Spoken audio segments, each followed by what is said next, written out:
So I hear this all the time when midterm marks come around. Students say, I studied so long for this midterm and I still got such a bad grade. I really thought I knew the information. So what's going on here? The majority of students do not use the most effective studying techniques when they study. When I ask these students what they did, the majority of them will say that they reread the information. So this begs the question, is rereading the most effective study technique?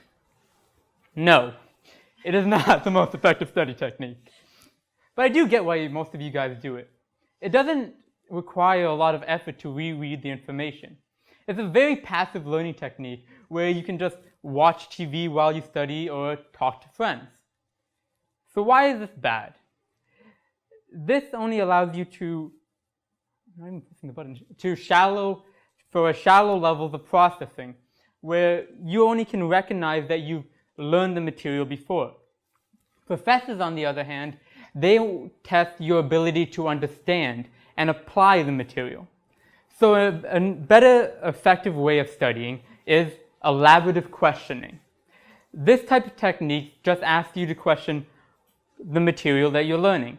So example in boxing is just questioning, why do I have to control my breathing when I punch? Here you're going beyond recognizing the information and actually starting to understand the material that you're learning.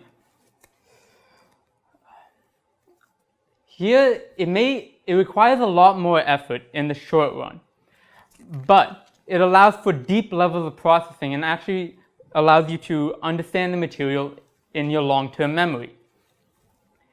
This, therefore, also is easier in the long run and especially evident when you're learning new material. For example, if a novel theory uses the material that you've already understood, you can apply what you already know to understanding the new concept. Therefore, questioning the material allows you to actually make connections with previously learned information. So now you've done it. Part 1, storing the information in your brain. But how can you practice retrieving it? That's practice questions. Practice questions go beyond memorizing and understanding, as you're actually practicing retrieving the information that you need to study. And this is exactly what you do while you're in a test. Oh, sorry.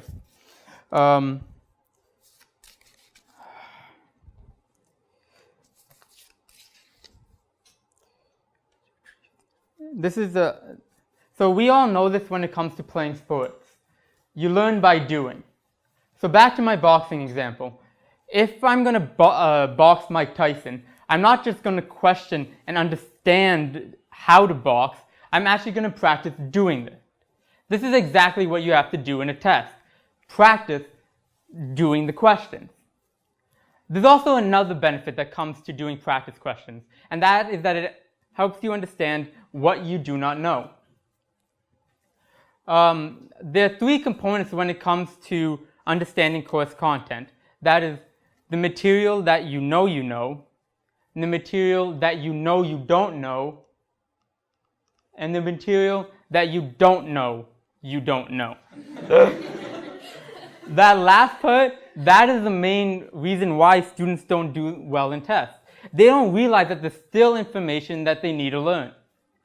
Practice questioning helps this part, as by not being able to answer a question or not being able to understand a concept on a cue card, it allows you to actually know what you should focus you're studying on, and that is the stuff that you don't know.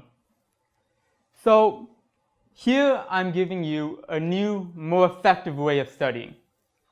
And I hope you guys use elaborative questioning and practice questions as your main study technique. If you do so, you may get that A, and maybe even an A+. Thanks.